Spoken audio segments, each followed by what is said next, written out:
Assalamualaikum warahmatullahi wabarakatuh. Salam waras, salam logika, dan selamat datang di channel Sirait Media. Bersama saya di sini Leonardo Sirait. Tempat di mana akal sehat bukan cuman aksesoris.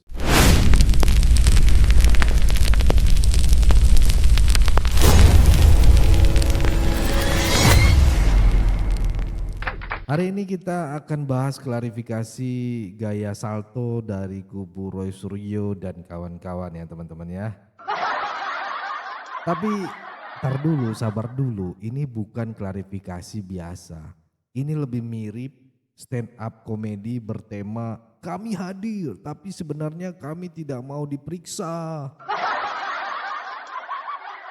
Oke, buat teman-teman yang baru nonton, ya jangan lupa untuk klik tombol subscribe dan share video ini, klik like-nya ya teman-teman, dan tinggalkan jejak di kolom komentar.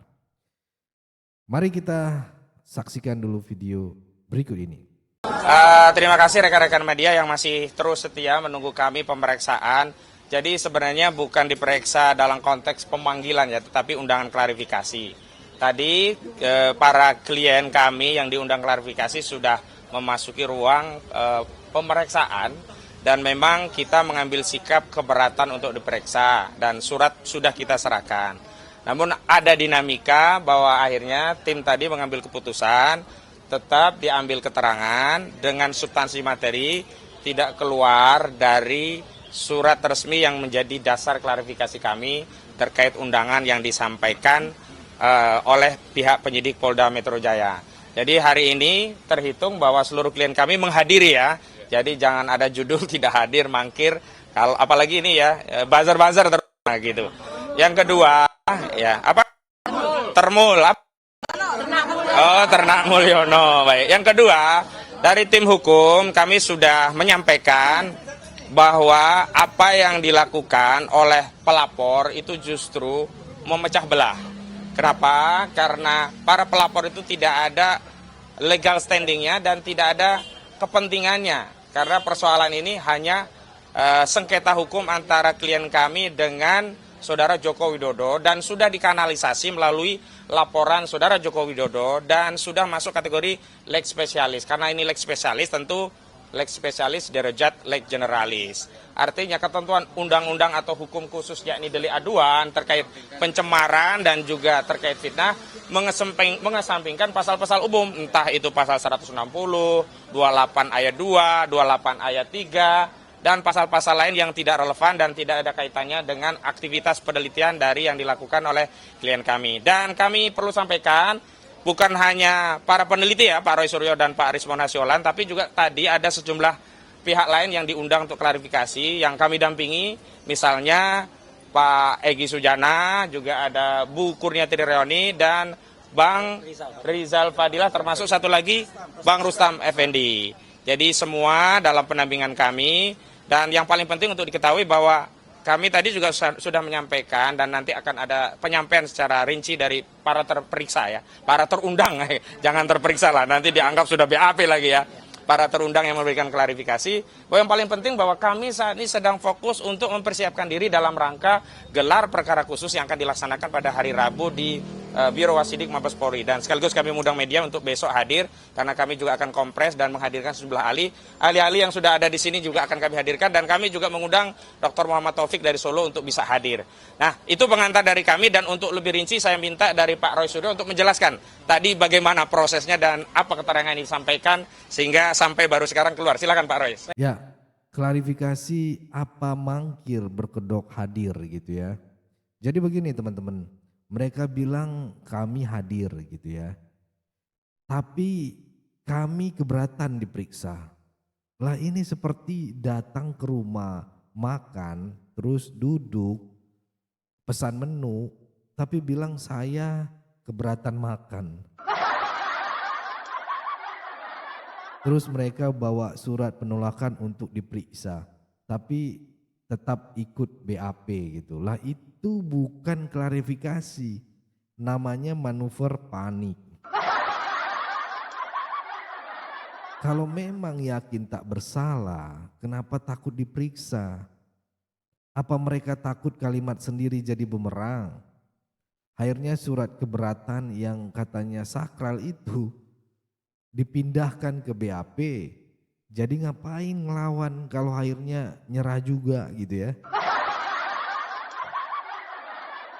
Jadi artinya kami ini menghormati ya tugas masing-masing. Jadi artinya kami tetap datang sesuai dengan undangan dan ini adalah undangan yang kedua. Ya gitu, karena undangan pertama kami memang sepakat untuk tidak hadir karena undangan itu tidak jelas ya.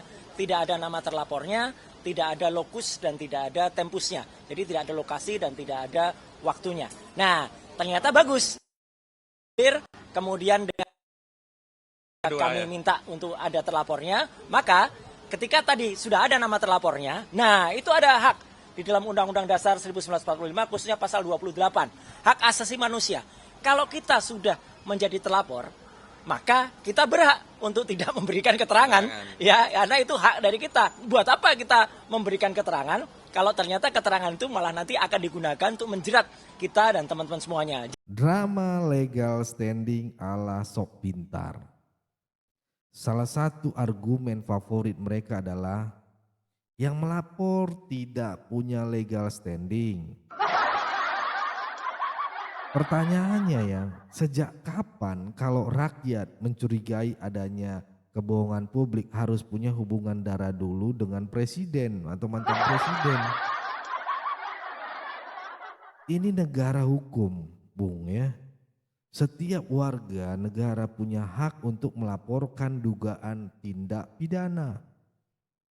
Apalagi jika menyangkut keabsahan dokumen seseorang ke mantan kepala negara gitu. Kalau rakyat curiga ijazah palsu ya wajar rakyat lapor. Masa harus jadi mantan wali kelas Jokowi dulu baru boleh lapor? Yang kedua benar sekali apa kata tadi Bang Kosinudin ya, bahwa mereka itu yang lapor-lapor ini, yang lapor-lapor ini aneh gitu. Karena itu adalah tidak ada kaitan hukumnya, tidak ada saudara, hubungan darah dia dengan Joko Widodo. Ya gitu. Jadi aneh kalau mereka kemudian merasa ikut menjadi yang harus melaporkan, gitu terhina-hinanya, serendah-rendahnya itu enggak ada. Dan juga lucunya mereka mendalilkan beberapa pasal ya, terutama 160 yang itu sifatnya adalah penghasutan. Dan mungkin mereka tidak mengerti atau lupa, jadi harus belajar dulu bahwa pasal penghasutan itu 160 itu sudah ada putusan MK yang buat itu adalah menjadi delik material, bukan lagi delik formil. Jadi harus ada korban yang dihasut dan yang dihasut itu membuat kerusuhan atau membuat keonaran secara nyata. Gitu. Jangan dibalik, jangan mereka yang buat kerusuhan, tapi orang lain yang kemudian merasa karena adanya dihasut oleh kami. Jadi kan aneh sekali kalau kemudian itu didalilkan. Kemudian pasal 28 ayat 2 yang kebetulan saat ini juga nyatakan kebetulan saya ikut mengkawal undang-undang itu dan merancang undang-undang itu dari awal. Undang-undang ITE nomor 11 2008 direvisi menjadi undang-undang nomor 19 tahun 2016, direvisi lagi menjadi undang-undang nomor 1 tahun 2024. Itu ketika saya berada di DPR Komisi 1, kami ikut mengawal. Jadi salah penerapan pasal itu 28 ayat 2 itu yang itu mentautkan antara SARA. Mana akibat SARA? Suku, agama, ras dan antar golongan yang kami buat. Kemudian tentang kebohongan yang kemudian menimbulkan keonaran di ayat 3-nya. Juga nggak ada juga. Jadi karena itu tidak ada semua, maka kami tadi sepakat ya, kami hanya diperiksa tentang ditanya di awal depan nama dan kemudian bagaimana kondisi kesehatan. Tapi seterusnya ya karena nggak ada hubungannya, ya makanya ya udah lanjut saja. Jadi makanya dengan cepat, meskipun saya nggak tahu masing-masing mungkin agak berbeda. Saya ada 85 pertanyaan dengan 55 halaman, maka bisa diselesaikan dengan sangat cepat ya. Gitu. Jadi jangan kecewa ya untuk para pelapor yang sudah berharap itu akan, karena itu pun nanti akan menjadi catatan bagi kepolisian kenapa mereka memproses sesuatu yang tidak jelas ya, karena tidak jelas. Dan yang paling penting kami tadi juga menyampaikan surat dari tim kuasa hukum kami bahwa ini tidak ada legal standingnya. Jadi mereka 5 pihak itu tidak ada legal standingnya, apalagi mereka mengatasnamakan, ada yang mengatasnamakan pengacara ya gitu. Itu kan aneh gitu, pengacara kok malah lapor tugasnya. Jadi itu sama sekali di luar nurul ya gitu. Jadi nalar ya. Jadi kami sekali lagi terima kasih kepada media, terima kasih kepada Polda Metro Jaya yang sudah sangat-sangat profesional dengan sangat bagus memproses ini. Dan moga-moga ya kami juga berdoa Moga-moga kemarin saya sedikit melakukan analisis terhadap, karena ada banyak teman-teman mana yang tanya, benarkah ada foto seseorang, video seseorang yang lagi main-main ATV itu, ya itu ada di pantai di Tabanan, ya gitu. Videonya benar, lokusnya benar, tapi tempusnya Peristiwanya kapan? kapan? Nah, itu masih tanda tanya. Segmen 3, mengikuti pasal tapi ngakak pas ngomong. Mereka juga bilang pasal 160 udah jadi delik material ya, jadi nggak berlaku gitu. Betul sih, tapi siapa yang bilang itu pasal utama yang dipakai? Yang dipakai itu pasal 310 dan 311 tentang pencemaran dan fitnah. Nah, ini yang lucu gitu. Mereka bantah pasal yang tidak dituduhkan, tapi malah diam pas ditanya soal pasal yang beneran dipakai. Sama kayak contoh kita ditilang karena melanggar lampu merah. Terus jawabannya gini, tapi saya nggak pakai knalpot racing loh Pak. Menyampaikan bahwa saya sudah melaksanakan tugas saya sebagai seorang warga negara yang baik dan taat hukum, bahwa kami diberikan undangan klarifikasi dan kami datang. Nah, oleh karena itu tadinya saya masuk ke Kamnek 4 itu ya, unit 4 itu adalah untuk menyerahkan sebuah surat di mana kami ingin mengatakan kepada penyelidik bahwa kami berkeberatan untuk menjawab pertanyaan, tentu dengan beberapa hal, bahwa kami merasa tidak mengenal orang-orang yang melaporkan tersebut, bahwa orang-orang yang melaporkan tersebut tidak punya legal standing. Setelah itu juga apa yang dilaporkan itu tidak lagi menjadi suatu hal yang relevan karena perkara Pak Jokowi ini sudah menjadi leg spesialis tadi, yaitu pasal 310 dan 311 ya. Nah, kemudian yang ketiga tentu saja kami berkeberatan karena memang tidak ada keuntungan dan ininya ya, apa manfaatnya bagi kami untuk menjawab orang-orang tersebut begitu. Di samping yang keempat, kami sedang fokus untuk menyiapkan gelar perkara khusus yang insya Allah merubah sejarah tersebut ya. Nah, harusnya pihak aparat harus ya merasakan ada suatu gelombang baru di sini. Kalau tadinya itu dilakukan penghentian secara tiba-tiba saja dan kami tidak diberikan alasan mengapa dihentikan, ya hanya dengan mengatakan bahwa ini adalah ijazahnya identik, kemudian tidak ditemukan peristiwa pidana, maka kali ini ada banyak sekali perubahan berupa bukti-bukti baru yang selayaknya tanpa kami minta, petugas atau aparat harusnya sudah mulai memeriksanya, kan begitu. Tetapi tidak apa-apa, memang nampaknya memang begini kondisi daripada keadaan bangsa ini, bahwa yang namanya orang yang menggugat pemerintah itu harus mereka yang proaktif dan lebih aktif ya. Nah, ibu-ibu dan bapak-bapak sekalian. Aduh, gimana ya? Argumen pamungkas mereka, kalau ijazah Jokowi belum terbukti asli, berarti tuduhan palsu bukan fitnah. Pelan-pelan nih gitu. Ya, justru karena ijazahnya masih dalam status tidak terbukti palsu, maka menyebarkan narasi ijazah palsu adalah fitnah sampai ada keputusan hukum. Logikanya, kalau belum ada bukti jangan asal tuduh. Ini negara hukum, bukan panggung sinetron investigasi abal-abal, apalagi mau cari pamor gitu ya. Mereka juga sempat nyinyir soal pelapor yang katanya dari Pradi Pasar Pramuka. Pertama, organisasi manapun boleh melapor asal sesuai hukum. Kedua, kok bisa-bisanya pengacara senior nyerang identitas pelapor? Bukan substansi pelapor gitu ya, bukan substansi laporan. Ini debat hukum, bukan debat kampung soal arisan RT, bos. Dan lucunya lagi, mereka bilang pengacara kok malah lapor. Loh, justru karena pengacara paham hukum, dia tahu kapan harus membela dan kapan harus melapor demi keadilan gitu loh. Coba orang-orang yang kerjanya serabutan mana ngerti hukum. Yang orang-orang pengacara yang paham hukum gitu karena bidangnya di situ gitu loh.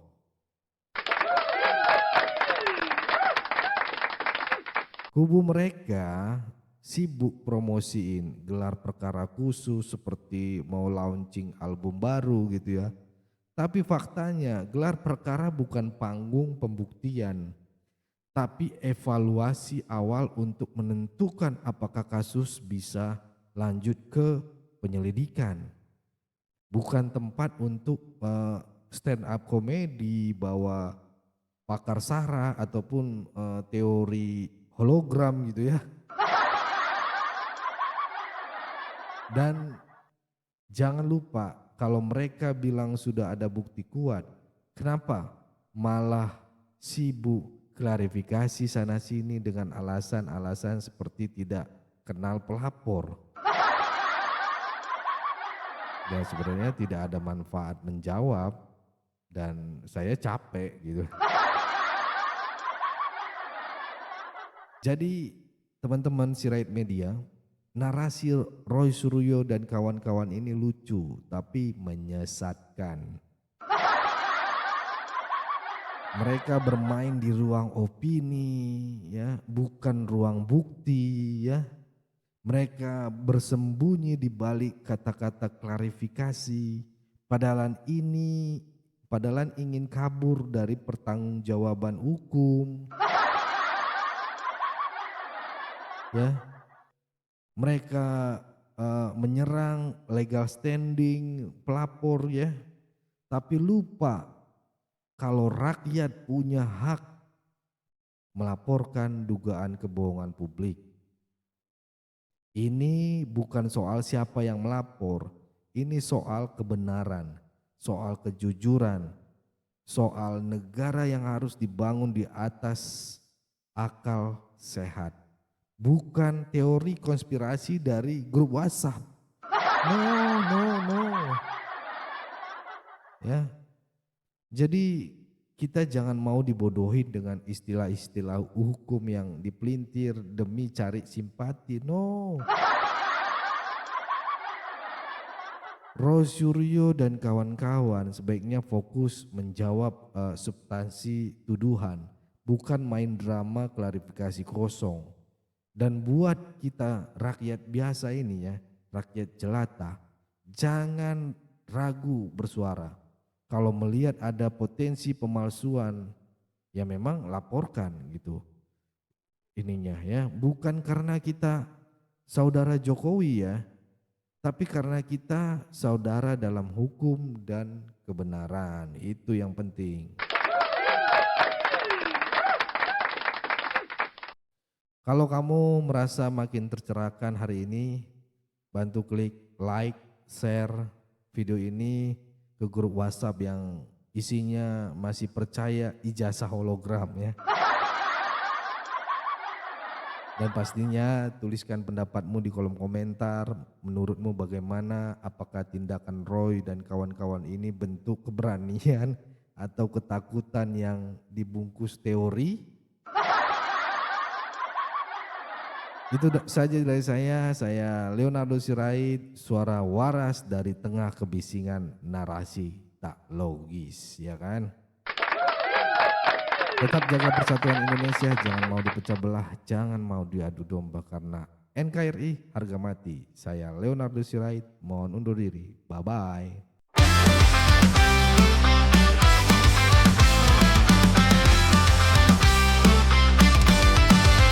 Dari suara rakyat kecil kami datang, bukan cuma duduk manis lalu diam.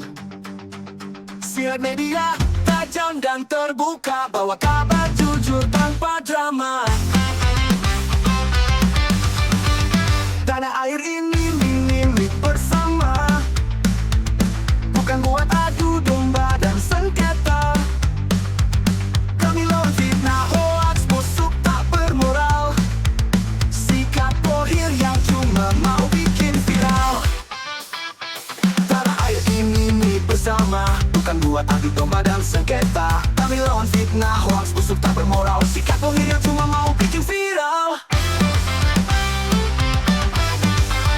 Suara Jokowi, semangat Prabowo Gibran, dukungan kami untuk Prabowo jalan. Bangun negeri tanpa tipu daya, bersatu kuat itulah senjata. Sirait Media ayo bersuara, biar terang fakta menyala, jangan mau dipecah belah. Kita lawan hoax, kita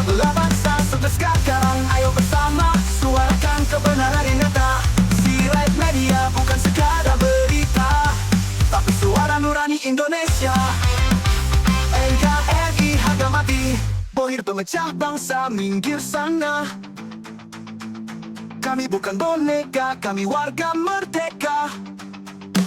Setiap video kami ajarkan cinta untuk Indonesia damai selamanya. Sirait Media, ayo bersuara, biar fakta menyala. Jangan mau dipecah belah, kita lawan